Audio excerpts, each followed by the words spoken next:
Library থেকে বইপত্র নিয়ে সেগুলি যথাসময় ফেরত দিচ্ছেন না, তাহলে সাবধান হন এখনই। এবার আপনার বিরুদ্ধে নেওয়া হবে আইনি ব্যবস্থা, এমনটাই জানা গেছে শান্তিপুর পাবলিক লাইব্রেরি মারফত। জানা যায় শান্তিপুর পাবলিক লাইব্রেরি অত্যন্ত পুরনো একটি লাইব্রেরি হিসেবে পরিচিত। নদিয়া জেলার শ্রী চৈতন্য মহাপ্রভু থেকে শুরু করে কৃত্তিবাস ওঝা সেই সময়কার বহু প্রাচীন পুঁথি ও তথ্য রাখা রয়েছে শান্তিপুর পাবলিক লাইব্রেরিতে।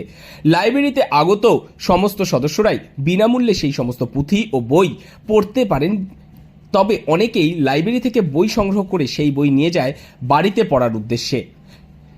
লাইব্রেরি কর্তৃপক্ষ থেকে অভিযোগ উঠে আসছে, বেশ কিছু বই তাদের লাইব্রেরির সদস্যরা নির্দিষ্ট সময় অতিক্রান্ত হয়ে যাওয়ার পরেও সেই বই ফেরত দিচ্ছেন না লাইব্রেরিতে। ফলে প্রত্যেক বছরই বেশ কিছু বই লাইব্রেরি থেকে খোয়া যাচ্ছে। অসুবিধায় পড়তে হচ্ছে বাকি সদস্যদের। প্রাচীন লাইব্রেরিতে রয়েছে বেশ কিছু দুষ্প্রাপ্য বই, যার বাজার মূল্য অর্থ দিয়ে বিচার করা যাবে না। সেই সমস্ত দুষ্প্রাপ্য পুঁথি ও বই লাইব্রেরির সদস্যরা বাড়ি নিয়ে যাওয়ার পর সেই বই অনেক সময় যথাসময় দিচ্ছেন না ফেরত। এবার তাদের উপরেই নেওয়া হবে আইনানুগ ব্যবস্থা, এমনটাই জানা গিয়েছে লাইব্রেরি সূত্র মারফত।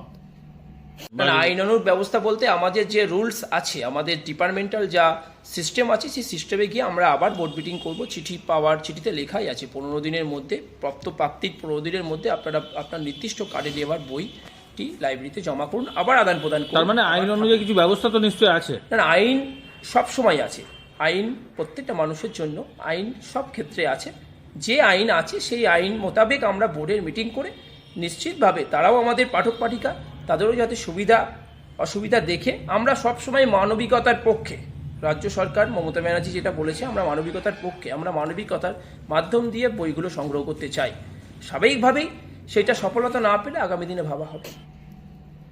উল্লেখ্য, গ্রামেগঞ্জে বিশেষ করে একাধিক রুরাল জায়গায় পাঠাগার অর্থাৎ লাইব্রেরি বন্ধ হয়ে পড়ে রয়েছে লাইব্রেরিয়ানের অভাবে। সেখানে অতি প্রাচীন এই শান্তিপুর পাবলিক লাইব্রেরি বেশ কিছু স্বেচ্ছাসেবকদের জন্যেই প্রতিনিয়ত খুলছে তার দরজা, আর তার ফলেই উপকৃত হচ্ছেন বহু পাঠকেরা। তবে সেই সুযোগ নিয়ে অনেক লাইব্রেরির সদস্যরাই বেশ কিছু বই বাড়িতে নিয়ে যাওয়ার পরে যথাসময়ে তা ফেরত দিচ্ছেন না, এবং তার ফলেই এই সিদ্ধান্ত লাইব্রেরি কর্তৃপক্ষের বলে এমনটাই জানা যাচ্ছে।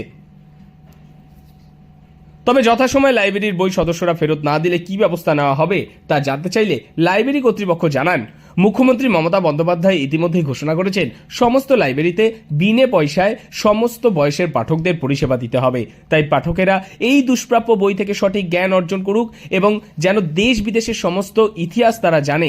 তবে অনেকেই আছেন যারা সঠিক সময় বই ফেরত দেন না, তাদের জন্য নেওয়া হবে আইনি ব্যবস্থা, এমনকি তাদের ডাক পড়তে পারে পুলিশের কাছেও।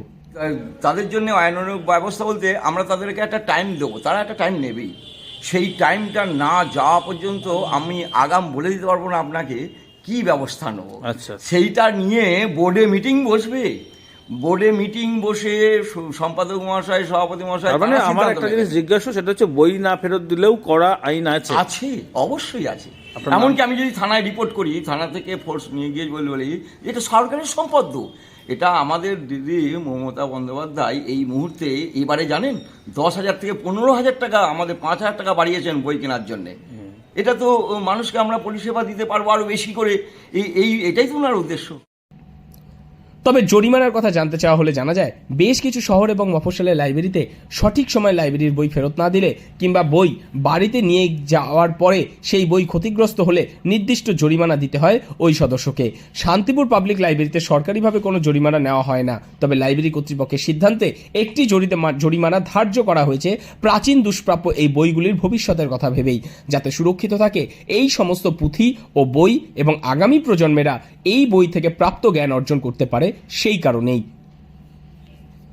নদিয়ার শান্তিপুর থেকে মৈনাক দেবনাথের রিপোর্ট, লোকাল 18 বাংলা।